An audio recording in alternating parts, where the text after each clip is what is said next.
We're at the Center for Photography of Woodstock, and we have a good one for you tonight. But before we get into it, we have some housekeeping to take care of.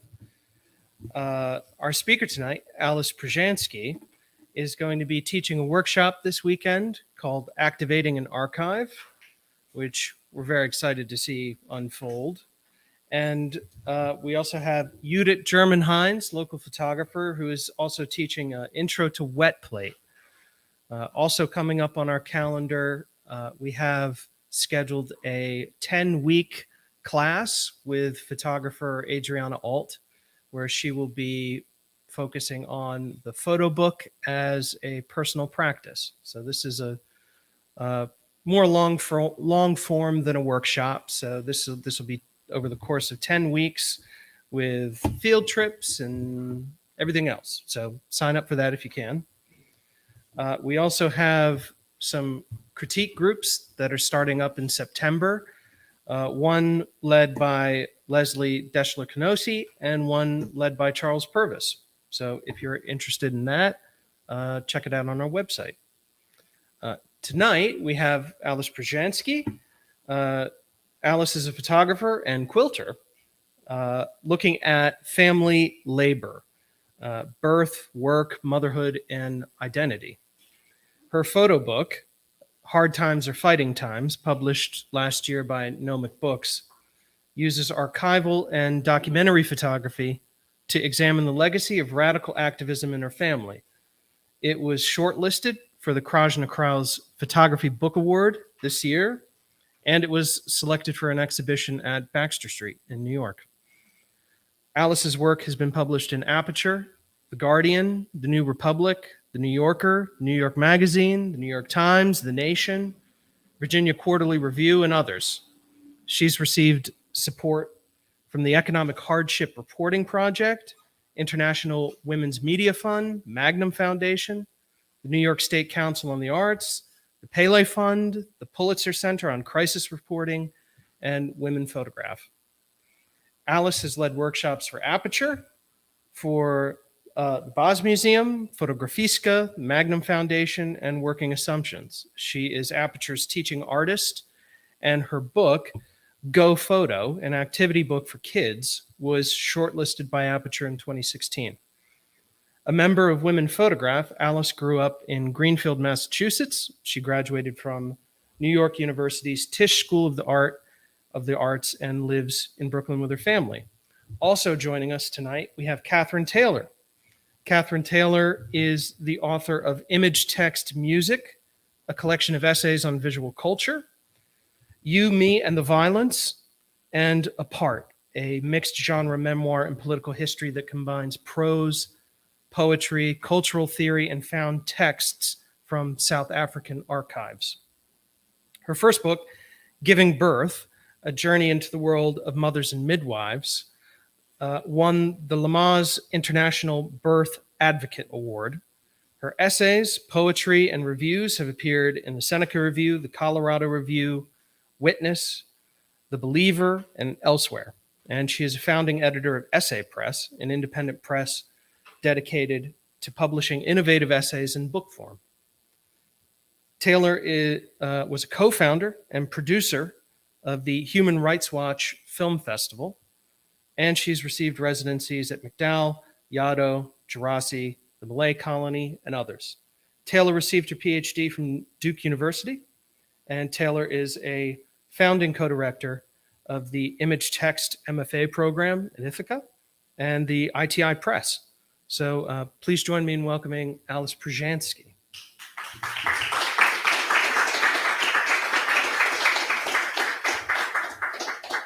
Hi, thank you guys for coming.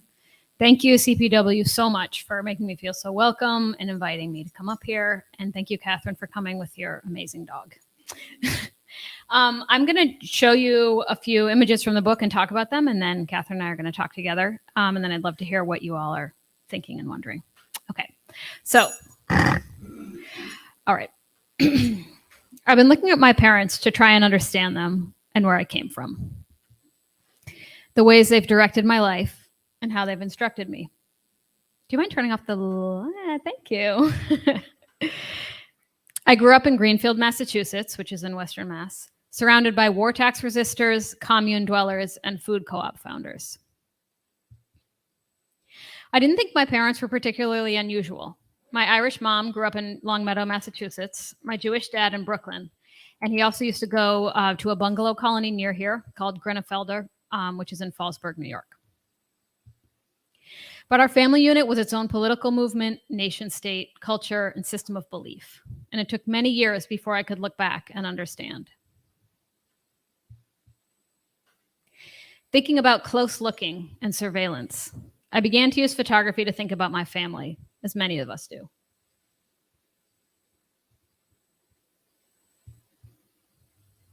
The difference is most families don't have their parents' dusty FBI files in the attic. Mine does.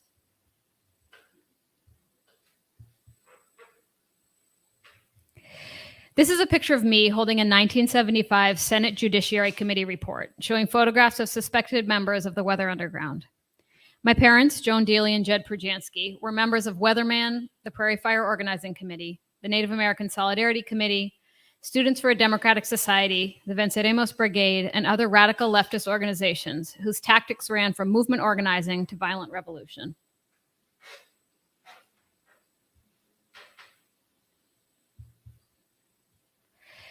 My dad got his start in activism as a tenant organizer with the Student Nonviolent Coordinating Committee when he was at Stuyvesant High School in New York. This work continued for decades in varying forms. The mugshot on my book's cover was taken when he was arrested and charged with mob action after breaking windows and fighting with police during Weatherman's 1969 Days of Rage in Chicago.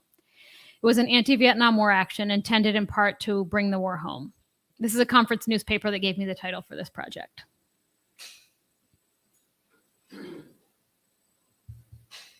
Seeing this country as a deeply flawed oppressor state, but one that they were obligated to change, my parents organized marches, distributed literature, did solidarity work, and refused to talk to the FBI.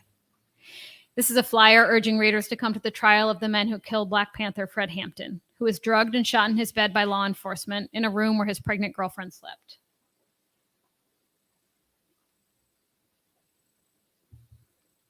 And this is a pamphlet explaining how not to talk to the FBI. This is my inheritance and history. All of these documents and objects come from my parents' house. My mom and dad fell in love while planning a 60,000 person counter-bicentennial demonstration in Philadelphia in 1976. It brought together many leftist groups from the American Indian movement to the Puerto Rican Socialist Party, which is what this is. This is a poster advocating for Puerto Rican independence. Their friends joked that they would never last. My mom was a Marxist and my dad was an anarcho-communist.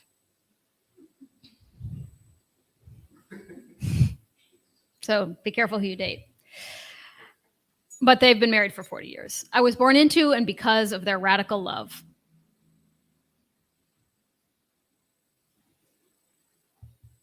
And the story of this activism is the story of me.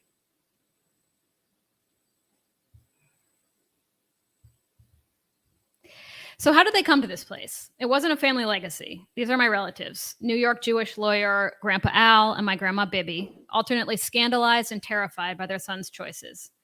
Mannerly and anxious Grandma Mary and Grandpa John. If I look worried here, it's probably because I am. I'll explain more about that later.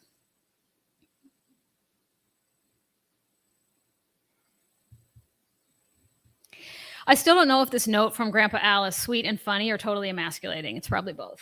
It says, Dear Jed, surprise, surprise, now you are 50. We often wondered if you'd make it.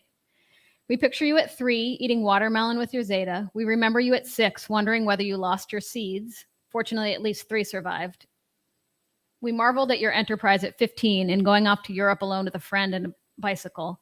We suffered your pain at 18 when you had your ureter unkinked. We fretted over 4 years at Goddard, which prepared you for nothing except revolution, which never came. Maybe it prepared you for marriage that turned out just fine. We anguished at your days as a weatherman, your days of rage, your venture with the Venceremos Brigade.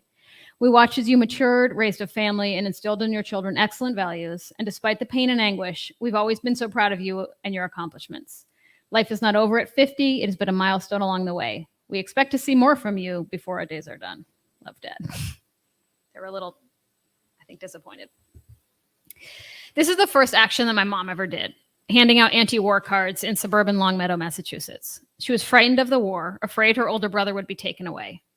What started for my parents, as with many people in their generation, as anti-war action or work in support of civil rights, grew and expanded into a larger resistance against U.S. aggression, imperialism, racism, sexism, and oppression in a radical movement that was inspired in large part by the Black Panthers.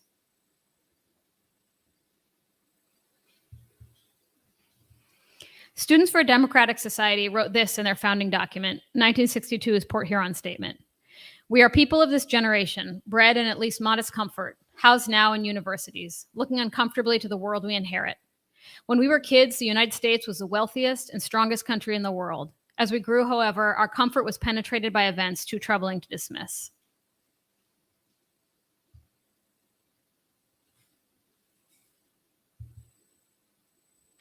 Ultimately, my parents were part of one of the most extreme periods of left violence in U.S. history. According to historian and fellow child of Weatherman Ty Jones, government statistics show that from the start of 1969 to mid-70, there were 40,934 bombings, attempted bombings, and bomb threats, leading to 43 deaths and almost $22 million in damage. Out of this total, 975 were explosive, as opposed to incendiary attacks. That meant that an average of 2 actual bombs that someone had planned, constructed, and placed had detonated every day for more than a year. This is my dad after the days of rage. This is actually the one picture that wasn't from their collection. I buttered up a prosecutor that I met through another project, and I gave this to him as, found this picture and gave it to him as a present for his 40th wedding anniversary. Unsurprisingly, the FBI took an interest in my parents and surveilled them for 7 years, all while attempting to infiltrate, fracture, and destroy the left. These are my dad and mom's files. So that is my dad's, and this is my mom's. Fears of surveillance and a need for secrecy left few photographs in our family's radical archive. But the new left was image-driven in another sense, the aspirational image of uncompromising radicals seeking revolution at any cost. Mainstream histories of the movement focus on curdled utopianism, charismatic individuals, flower children gone druggy and dark. This is a Weather Underground manifesto, and it says, tonight at 7 p.m., we blew up the New York City Police headquarters. We called in a warning before the explosion. But my family archive offers a fuller understanding. Violent dogma plays a part, this Weather Underground communique shows. It says, the pigs in this country are our enemies. They have murdered Fred Hampton. Every time the pigs think they've stopped us, we come back a little stronger and a lot smarter. But so does a beautiful dream of shared labor and justice. Personal items show rigid expectations, but also love, loyalty, and humor. This is my dad and me at his dog's grave on the day I came home from the hospital. His dog died the day I was born. In 1970, my dad went to Cuba illegally to study with revolutionaries. He came home to find Weatherman had gone underground and 3 members of the organization had died when a bomb they were building in the basement of a Manhattan townhouse accidentally went off.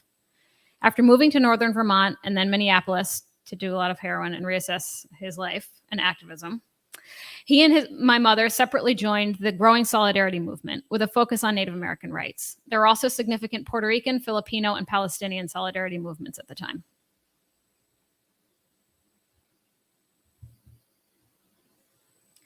The Native American Solidarity Committee made this 1975 slideshow to educate supporters on treaty rights in support of AIM.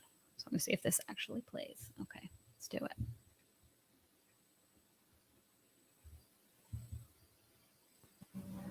The American Indian Movement developed as an organization that responded to the renewed demands of Native American people for self-determination, sovereignty, and the restoration of treaty rights.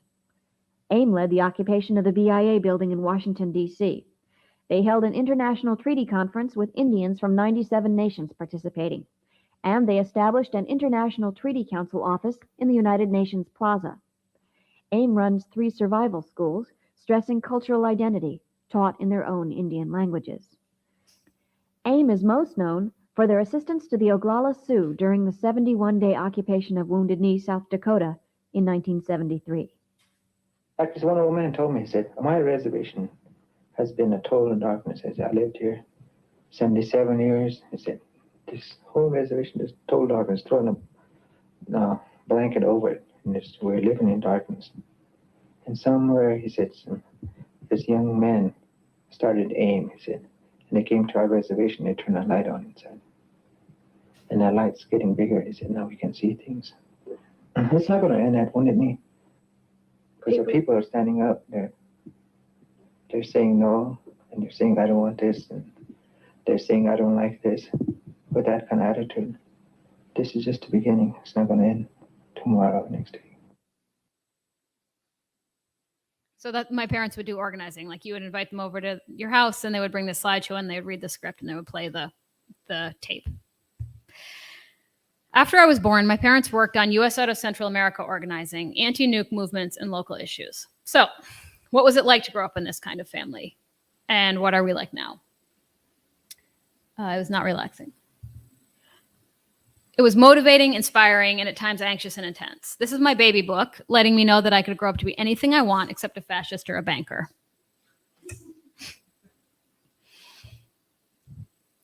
My parents' activism has embraced many causes, and its most radical violent era was over before I was born. In our family life, politics became confused with feelings, a sense of impending doom attributed to global crises rather than internal processes. I worried about AIDS, nuclear disaster, Reaganomics, the ozone layer, poverty, plastics, Palestine, and apartheid. I took care of my siblings, and I tried to make them feel safe.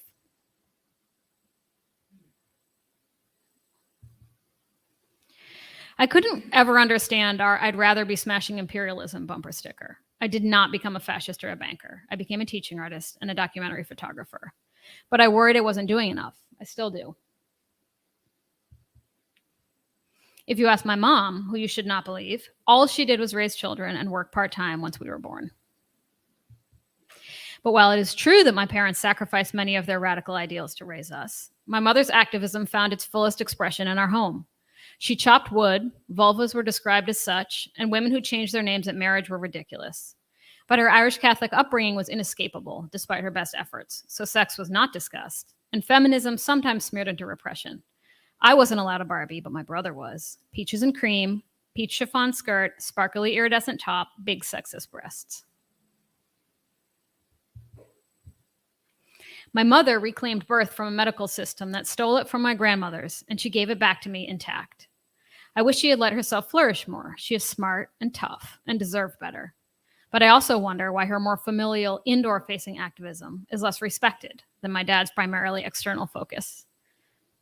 This is my mom giving birth. This is not my picture, but that birth is the first time my parents gave me a camera, so that's the first time I ever photographed. Now that I'm a parent, what of this do I want to pass on to my children? This is my daughter, January, at her 3rd birthday party.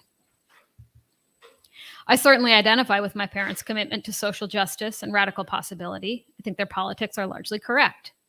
They modeled a way of analyzing the world and its injustices. I've never read this booklet. I am more of a praxis guy.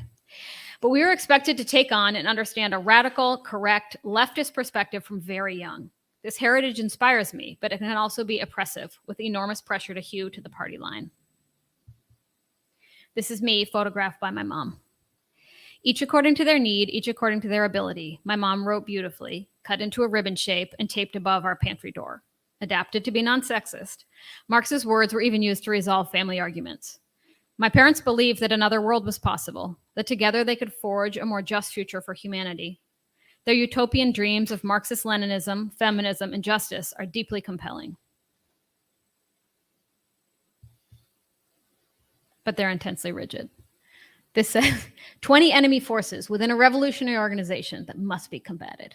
Loss of morale, laziness, liberalism, elitism, egotism, sectarian attitudes and actions, male chauvinism, political infiltrators, lack of administration. There's just a lot of rules. But isn't it right to have children engaged in the world, to understand history and their part in it, to know that systems exist and injustice and struggle? Yes, of course, maybe, kind of. I have a complex relationship to this. You could say I struggle with it. I try to explain things to my kids in a way they can comprehend and to sort out the differences between my anxiety and the world. Do they need to understand genocide yet? Yes. Could they think about fairness too, or instead, or themselves and each other, and the beautiful small details that make a child's world? I don't know. It's an ongoing conversation. My parents did their best, and my work is to take what they've given me and shape it into a life that fits me. Part of that is I don't really feel I have the right to violate my children's sense of hope and safety. They hate when we talk about politics. They think it's frightening and angry. Having been raised to be vigilant and emotionally astute, I became a photographer. I often think about solidarity as a way forward for documentary photography, not a reaching down form of helping, not gesturing towards false collaboration, but a real form of listening and engagement with people and problems.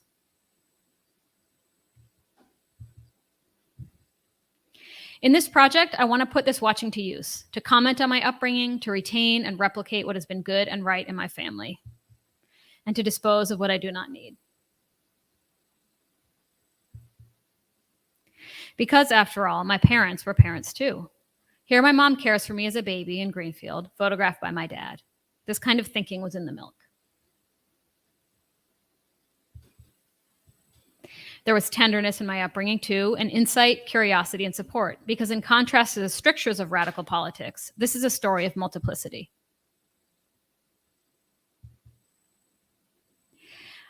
People always want to know what my parents do now. My dad now writes databases for work. My mom manages invasive plants and restores native ecosystems. Their various jobs as a mechanic, office manager, daycare worker, and organizer brought unsustainable financial stress. And my dad's night meetings and organizing didn't work for a family that wanted a more equitable, feminist distribution of labor.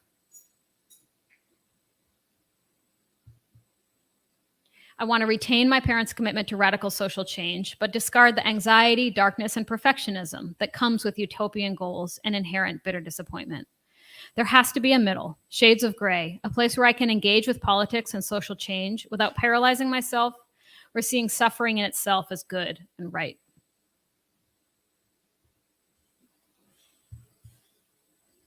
But all of this doesn't mean my parents have wholly relented. Here are buttons from movements they participated in, many of which are still relevant. U.S. out of Central America, Native American treaty rights, Puerto Rican independence, and others. People like my parents have much to teach us about the intentions, fractures, achievements, and day-to-day work of movement organizing, because this is both a person's history and a people's history. And people always ask if they can have these buttons, and absolutely not. But people always want to take one off. But when 2 FBI agents and 1 Indian were killed in the summer of '75, this is how the media reported the incident. 2 FBI agents were reportedly shot and killed on the Indian reservation. Reports remain sketchy at this hour. The FBI refuses to confirm or deny the deaths, saying only that an official release will come later.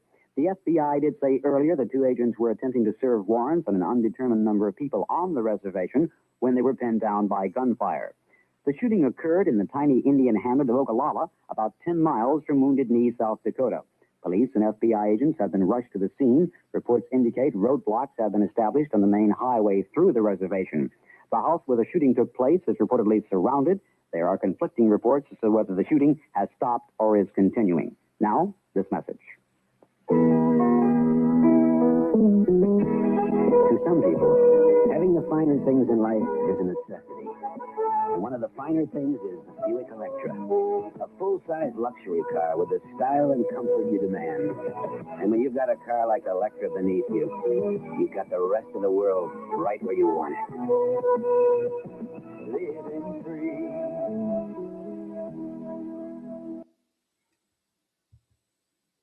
The language has changed, but many of these causes they fought for are still pressing. This is a poster my dad wrote for 1975's International Women's Day, the first time the UN observed the occasion.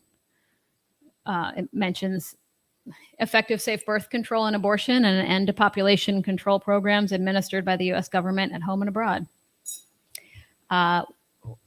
We support and affirm the freedom of sexual preference and demand an end to discrimination against homosexuals.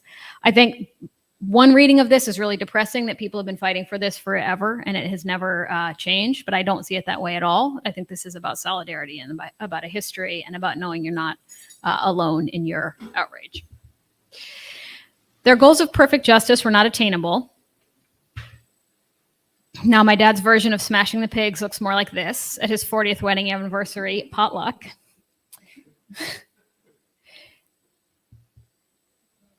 They are, after all, only human, but that's what's so hopeful. If they can do this movement work with their flaws and strengths, couldn't anybody? Our histories tend to emphasize the extraordinary individual over the fully human, complex people that create any movement. My parents weren't leadership. This could be depressing and demoralizing, but there's a reason they call it a movement, a struggle, not a routing or a win. One way to look at this is to see the continuity of struggle, of solidarity, and remember you're not alone in your outrage. In hard times, I turn to my parents. The fires still burn, and the work continues. And so we look at each other. From one of my mom's notebooks, her notes on Engels that speak to my understanding of my family and to political change as well. All things interdependent, all things constantly in motion. All things go through quantitative change until ultimately change becomes qualitative. Thank you.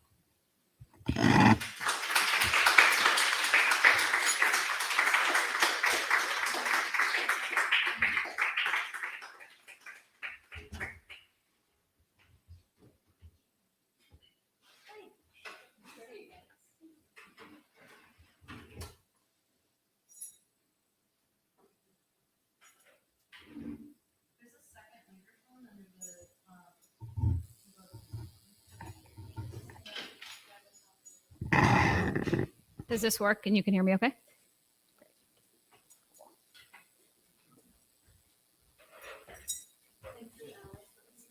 Thank you. And it's so nice to hear such a different version of the book. Yeah, it's Yeah, very. I mean, there are echoes. Do you want me to? Sure. I think. Do you need this for the live stream, or can we just talk? Okay, great. Yes, this is needed. Yeah. Let me scooch. Okay. Do you want to start with something, or can I just? Please go ahead. Okay. So, it overlaps with the book, but my experience of it was so different. Not just because you're here and it's in your voice, but because of the structure of the slideshow is so different from the structure of a book, of any book, but particularly of this book. I wanted to start with the question of the design in this book. Yeah. So, oh, great. Oh. There we go. Okay. That's better. Can you hold? Uh-huh. Can you guys hear me if I'm still just, yeah, right. So the design of the book, if you haven't seen it, it forces you to turn the book or to turn your head. So when I was reading it, I was like, okay, this is like, and I was annoyed at first. And I thought, all right, I guess that's, and now it's upside down. What am I going to do? So then, of course, I realized, all right, so there's some resistance here.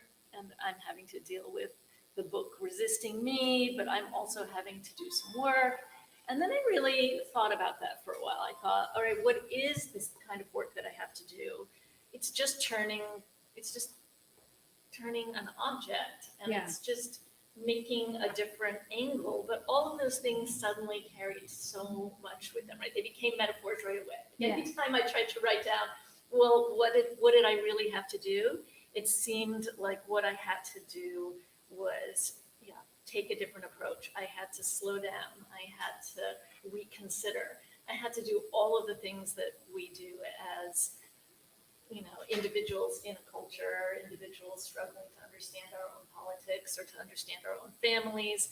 So I appreciated that, and I was still frustrated. Yeah. And I thought, well, okay, that's great. Like I really like it, because if it had been a classically oriented book, I would have breezed through it. Yeah. And I would have gotten a lot of pleasure from that. And I was denied some of that pleasure. But I also think I would not have remembered it. Yeah. And I had this really a tactile feeling of having this book kind of in my body now. Yeah. I also think that the choice to have the archival material in color and the contemporary photos in black and white does that too, right? It's sort of a trick of switching the place of history. The archival work becomes it feels like you could just grab it. And also I think the way it's photographed, that you can feel like, oh yeah, I could just pick that up. Yeah. Whereas again, there's sort of a little bit of distance with the black and white images of the family, and I have to stop and think, where in history am I? There's a wonderful book by a theorist named Reinhard Koselleck called something like about conceptual histories, and he talks a lot about the way every historian has to invent her own language to meet her own time in history. And I felt you doing that. I felt you trying to find like what is the language, the photographic language, and the book language, and the text language that will allow you to think through the histories that your parents lived through and how they've affected you. Yeah. And I thought that was really, really engaging. Thank you. I have to admit, like when I first saw, so the designer is Toon Vanderheiden, and when I saw his first draft of it, I was like, what the fuck? And it took me a minute also, because the problem had always been that all of the like documentary black and white images are horizontal, and pretty much all of this is like a phone tap transcript of my dad talking to Bill Ayers. They're all vertical. And the pairings made a lot of sense to me. Like I always knew which images I wanted next to each other because they would help you understand each other. Like sometimes it'll be a gesture, or other times it'll be some piece of text, or this like, the sort of like two-ness of it. That always made sense to me, but I didn't understand how to make them live together in a book. And I like how you can read it as like, oh, this is a book about a family. And the family ends up having, it's almost like thought bubbles sort of floating above their head. They're thinking about this past. And then when you get to the end, it kind of cues you, like when my mom is in that sort of like birth picture where my mom is, catching me. Mm-hmm. It kind of cues you to turn it. And then it becomes this book that's mostly about an archive, because I know people are going to have like different points of interest in it. I want it to have a lot of different entry points. And I like that you kind of have to turn it around and consider it and be like, well, is it this? Is it that? And then the interviews are in the middle on purpose. The interview with my mom goes horizontally so that it kind of goes along with the more family side. And the one with my dad goes vertically, because my dad is wonderful. And like many dads, his like connection is about gesture. Like he'll do a thing for you. But if you want to connect with him, talk to him about politics. Like it's just the biggest way to connect with him. And so in most families, it's like, don't talk about religion or politics. In my family, they'll like sit you down and right away be like, so let's go. So there's like, you can also see in the text, like me kind of clowning for my parents or trying to draw them out. So it's like very intimate. And I like that there's a real sense of you get to the end, you have to read it another way. Right. Do you guys know the Mariela Sancari book, Moises? It's an amazing book. She's a photographer in Mexico City, and she did a project about her father who committed suicide, and she took portraits of men who were his age. There's some other kind of conceptual thing in there as well. I can't quite remember, but the book has two spines, and when you read it for the first time, you get all the way to the end, and then you have to decide how to close it back up, because you could do 2 pages or 1 page. And I always love that idea of a book that when you get to the end, it's definitely not done. Yeah. It really, this book's design forces you to. Right. End. I mean, plus I don't want the like weight of being a historian or being an archivist. Like I chose these objects because they told the story, but not because I was like, this one illustrates, like, if you want to go down rabbit holes, talk about like the fractures of the new left. I don't want to know about like when Marty had a falling out with Jed. Like there's a lot of like brute history that I didn't want to have to be responsible for. And I like that it feels like looking through an archive your own self. But you do have to take on that responsibility of being an archivist and a historian, because that's what you've done. Yeah, it's true. Yeah. In my own way. Yeah. I mean, I guess I have some questions there. And just for context, well, 2 things. One is that we have this shared interest in childbirth, and that I worked as a doula and then wrote this book about midwives, but then wrote a book about my mother, who was a part of an anti-apartheid organization called the Black Sash. And she was a member of the organization in the late 50s and early 60s in South Africa, in Cape Town. And that group fractured. And some of the women went underground and joined Umkhonto we Sizwe, the armed faction. Some joined another group that was sort of moderate. And then some were just bourgeois women who continued to wear white gloves and hold signs up at the legislature saying, like, apartheid is so wrong. In this house, we believe. Yeah. And So in writing that book, I felt like I also wanted to disavow responsibility for telling the story, but that was impossible, right? Because I wrote a book and made it public. It That is wasn't true. just a conversation That's with true. my mom, and this isn't just That's a true. conversation with your parents. I think in the captions, I've thought about that. Like when I talk in the captions about the family, I refer to them as my mom. So like my mom bakes a pie. And then in this one, everything is like carefully fact checked and it's written as like Joan Daly and Jed Proujansky. So it definitely did go through that process. But like I said, it's a people's history and a person's history. You're right. It has to be both. I can't just have errors or be like, I don't know what they did. Yeah. It's not the goal. Yeah.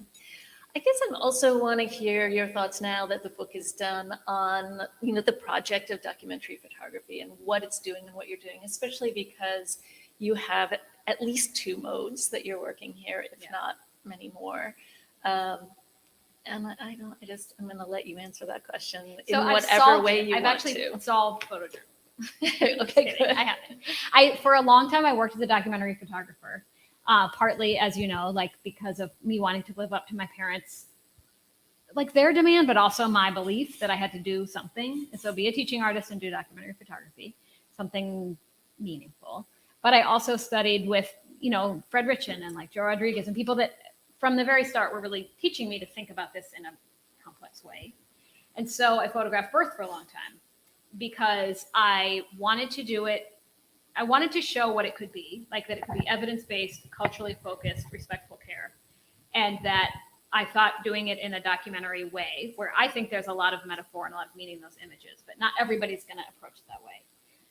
And I wanted it to be published in like the New York Times or like a piece about an abortion clinic that is also a birth center. It was published in Cosmopolitan. Like that was really important to me because of who would get access to it and who would get to see like, oh, wow, this is, along the reproductive spectrum, this is respect. Like that was very important to me. But what was really frustrating about documentary photography, among other things, is having to sort of like pretend like I didn't have these strong political opinions or like couch them in a certain mode of working. And then I started working on this before the lockdown started. But once the pandemic lockdown started, I was like in a tiny apartment with 2 kids, being the primary caregiver and just going insane. And I photographed that, but I also I couldn't get into a birth center. I couldn't get into a hospital. So I needed to find other ways of working. And I was also ready for it. And I started quilting. And so now I'm working on a book that's photographs of birth with these quilts because of this feminized labor, this concealed labor, this tearing apart and reassembling into new caregiving thing. So that book is sort of somewhere in between.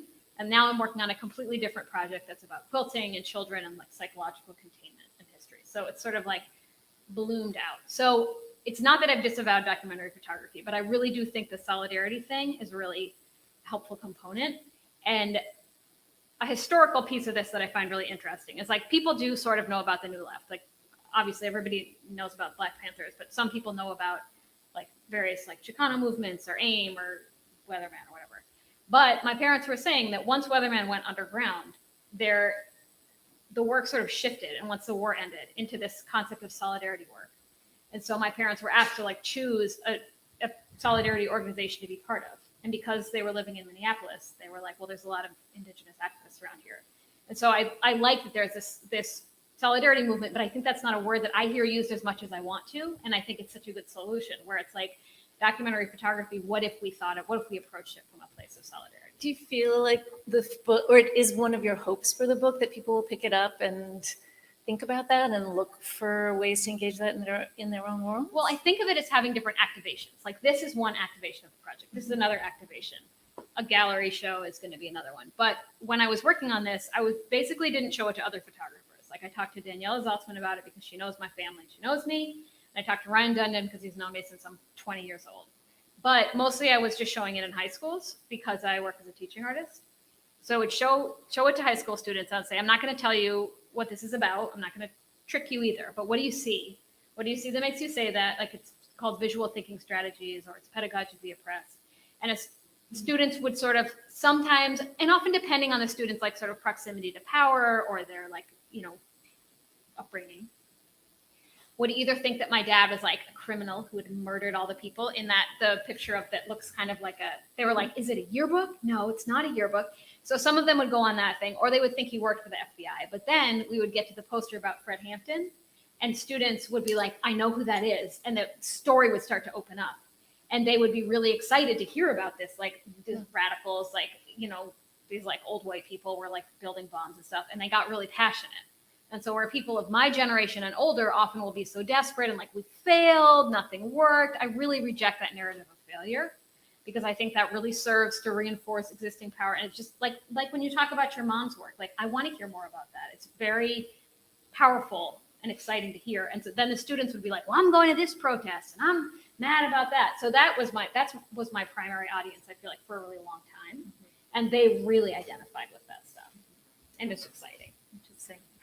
I feel like there were two things that you said that I wanted to pull out. One was right at the beginning when you were talking about the quilting project and the new project that you felt is more psychological. Yeah. And I feel like that was something that you and I maybe just sort of touched on when we talked before about that this slideshow, future exhibition, etc., seems to be about political and historical structures, but is also about psychological structures and about parents who shape our own possibilities as human beings. And I wanted to ask you about that. I mean, that's the secret of the book. Like, I love feminist psychoanalysis. I think it's fascinating. Like Karen Horney and like Rosika Parker. I think these people are so interesting. And it's not to say, well, you didn't really mean all that political stuff you said. You were just mad at your dad. That's not it at all. It's that people are these complex beings and our decisions are guided by all these things. And my parents just don't have access to that. Like I asked my dad, was any of this in reaction to your parents? And he said, I never thought about that. And like, he just didn't think about it. So I do. I think about that all the time. So I think it's both. Is there a place where shame is a part of that? I feel like for me, shame was something that was like a lot of discussion at my dinner table when I was a kid, was the shame of South Africa. My mother would sing to us in Afrikaans, but she would not let us learn her language because she said it's the language of the oppressor. And she said you can only hear it through music, like because those are the songs that I know. And she was definitely ashamed of her family's role, and then she was ashamed of the failures of the movements that she was part of. Yeah. And then I felt shame that I hadn't done as much as my mother had, and felt like I needed to do this book in order to kind of address that. I feel like I haven't totally understood the place of shame in all of this, but it's definitely there, and it seems to be part of a psychic structure as well as a hugely one. Yeah, I mean, right now, I'm Jewish. Like, there's a genocide being conducted in my name right now, and I don't have the phone number of Netanyahu. I would have some things to say to him, but I still feel so ashamed that's being done to me. So part of what I'm working on now is this project that's about articulating an American Jewish identity, secular American Jewish identity, that is like, it's not rooted in a focus on Israel. It's not looking at religion. It's very rich. It's like everything from the bungalow colony to Ivy Singer to Mel Brooks. And like, this is very real. But it comes from that, not to mention, yes, the old jokes about like a Catholic mom and a Jewish dad. Like, but I think my parents feel very embarrassed that basically that the 80s kind of bowled everyone over. They feel embarrassed that they turned toward having a family life instead of being as radical as they had been. But I don't know that shame would be the main thing. I think there's kind of like I don't want to trash them. Like, they're very inspiring and they're wonderful. But I think they also feel really hopeless. So like, they do a lot of really local organizing, like my mom with the invasive plants. And I'm not dismissing that. It's really powerful. Like, my dad organizes, he's on the town council, and like, he does a lot of really concrete praxis. But yeah, like in terms of national politics, they're, when people were like, are your parents excited when Bernie was running? And I was like, not at all. They're just like, he'll never win. Everything is over. They have a Palestinian and Ukrainian flag hanging in the driveway, but they're just like, everything is, it's pretty dark. Like, I feel for them, because there was a real utopian vision. They really thought that they could make it perfect. They really thought that, like, not just another world is possible, but like, it's going to happen. And I think it's really heartbreaking. With the next book that you do you feel that do you have a sense of what you want it to do to its viewers, the readers? It's going to be much more simple in design. It's going to have, I don't know the exact number of births, but it's going to be Okay, so switching into journalist mode. As you probably know, the United States is the only industrialized nation with a rising rate of maternal mortality. It's 4 times as bad for Black women and Indigenous women as it is for white women on average. But there is this movement of midwives of color who are providing evidence-based, culturally focused care. And so I've been photographing that for a really long time. So talking about solidarity, I'm white. I don't really want to go and photograph like, look at this horror, this is horror, this horror. Like people need to know, but that's not, I don't feel the role that I want to take. And so I photographed people at this, like Minnesota's only Black certified professional midwife has a birth center that she's welcomed me into a bunch of times. A place in New Jersey where the statistics are even worse than the national average, where people are having these challenging, hard, beautiful births that don't always go the way they want. I'm not trying to make this some magical, like, orgasmic birth thing, but really to look at this labor that's being done together. And so what I would like is for the audience, one, we don't have a lot of photographs of birth. We have pictures that, like, you know, your friend would take, but it's much easier to find a picture of a dead person in a newspaper than a birthing person. Editors are so squeamish about what they publish. And I don't mean vaginas, I mean like a juicy, gooey newborn. I think it's important that we see it, that we see this kind of, I know not everybody that gives birth is female, but this like feminized labor. And I think we're afraid of it and don't talk about it and dismiss it. I think that does us a really big disservice. So I want to have like, basically this is also my search for the narrative that I needed when I was getting ready to give birth. Like we don't culturally have contextualizing narratives around birth. So I want to be able to be part of that. And do you think that you'll have different threads in that book too, where there's something that's documentary and something that's more affective? I truly hope it won't go down as many pathways. I don't trust myself, but it's going to have the quilts because the quilts are like, okay, so there, as I said, there's a metaphor of like, you know, you're torn apart during birth in various ways and reassembled, sometimes stitched into this new caregiving being that has like elements of your previous self, but you're this sort of caregiving object that has to contain and has a lot of concealed labor and a lot of concealed aggression, like in those little stitches. And it's this long history of like hidden feminized family labor that is birth, that is caregiving. So those are going to sort of divide the sections, also partly because I want to wrap these people like in a holding way, as you probably did as a doula, but also because like you can't quite understand somebody else's birth experience. You can't really quite see it. But you do know, like after I had my first baby, I looked around and I was like, everybody came here through some version of this. It's like going to the moon or outer space and nobody told me. I saw my mother give birth twice and it still was just shocking that this is this like secret. So hopefully it will stay with the quilts and the birth pictures, but we'll see. All right, what have we not talked about this book that you would like to make sure you say? Well, it's going to be in a show at Baxter Street in January, which I hope you all will come to. So I have to think about it being a, and that's actually my agent calling. Yeah, I would like to have various activations. I'd like to know what people's connections to it are. And it's interesting. It was like I was so nervous about publishing it. Like right when it went to press, I was like, oh, I can't make any more changes. And now I feel so happy and content. It's like in the world, it exists. I've let go of it. People will have their relationship to it. And like, I know what I would do differently and what I love. But I feel like comfortable with it living outside of me now. And would you answer one or two questions? Yes. Ask questions. People have please. questions? You don't have to ask questions, but go for it. Yeah, hi. Hi. I'm curious about your relationship to the photograph as a storytelling object, or like what is the truth that can be learned from a photograph? Yeah. Just when you're talking about the birthing images and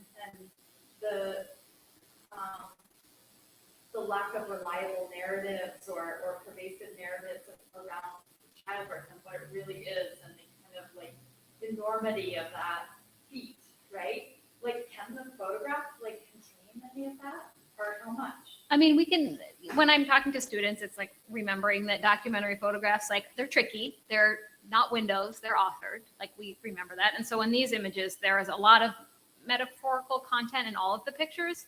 Like the first one I showed of my dad is guiding my son in a, hold on.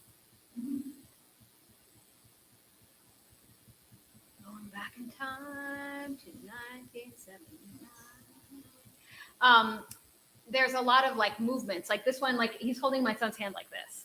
Like, does that really mean that? No, he's showing him not to step in poison ivy, but he's also directing him and how to be and how to, like, it's obviously I didn't set this up, but of course I did, in a sense. Like, I chose this image, I chose that moment, I chose to make it black and white. There are a lot of decisions that I made.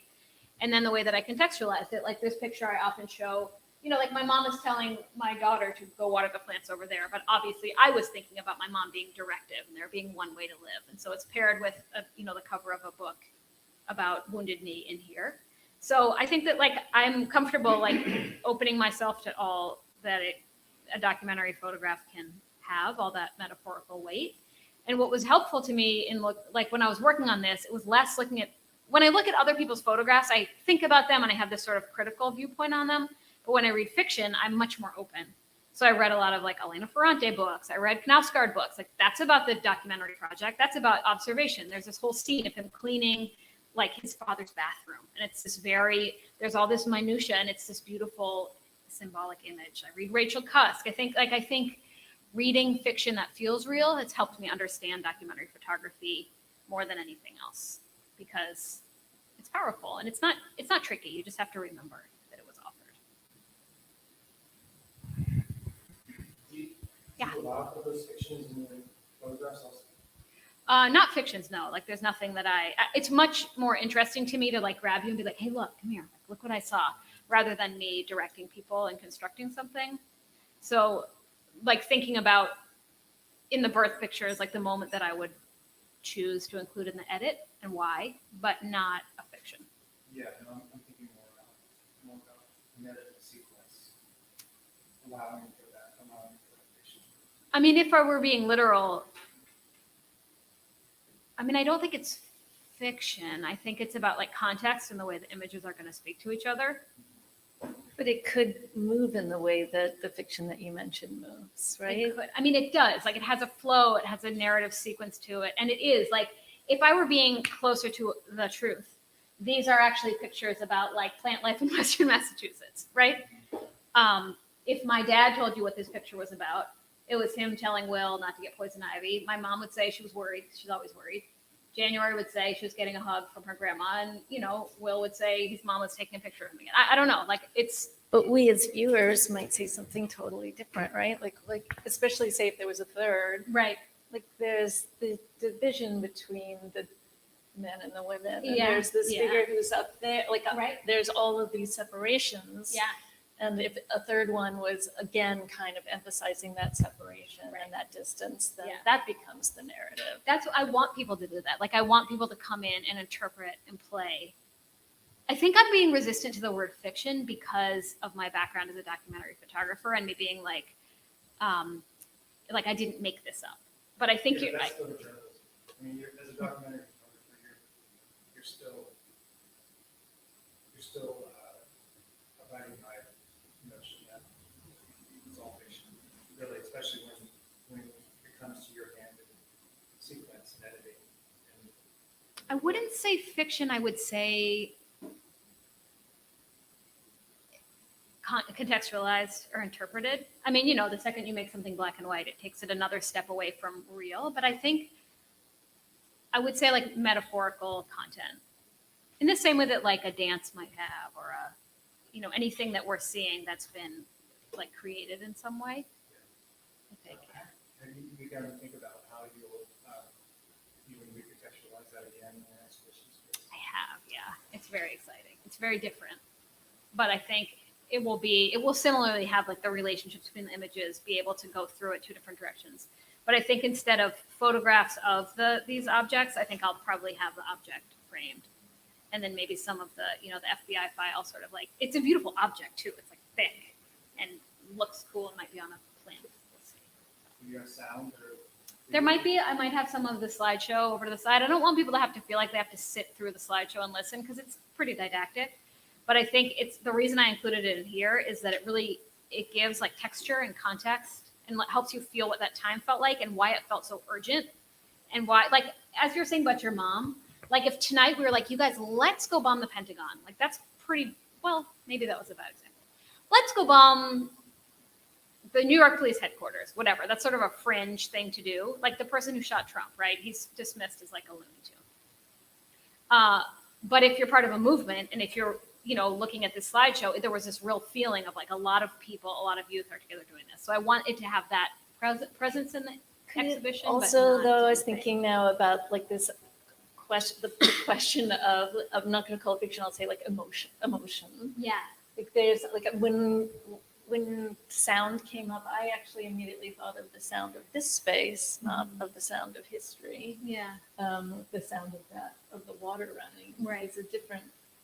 It's like interpretive, encounter. I think, rather than fiction, like to interpret what you saw and to invite somebody else to do that. One last question? Or one last thing you want to say? Hi. Oh, yeah, great.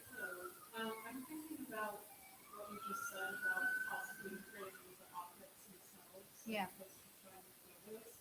It reminds me of something else you just said, which is that all documentary photographs are still authors. Yeah.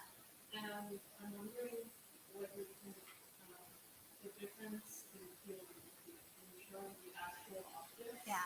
and how you look to drive different things from them as opposed to photographs. That's such a good question. Partly, like the graphic design of this time is just my favorite thing in the world. And like when you're sitting looking through this archive, you're like, I gotta join up. I'm doing it. You're like, I'm in. Let's go. And I want to like enjoy some of the objects as these beautiful objects, like screen printed things that are sort of torn at the edge. But it is different because I like that they're photographed here, and you can tell they are. There's like I left a little bit of shadow in. I photographed them very like in an evidentiary way, but I wanted to make it really clear that like while this is a history that I of course have a responsibility toward, like I am telling this story to you. It's like coming through me. So that I was some sort of thinking of maybe putting in some photographs and some objects to make that point, but I'm not sure yet because the objects are beautiful. So I don't know. Good question. Thank you, Alice. Thank you so much. Everybody for coming.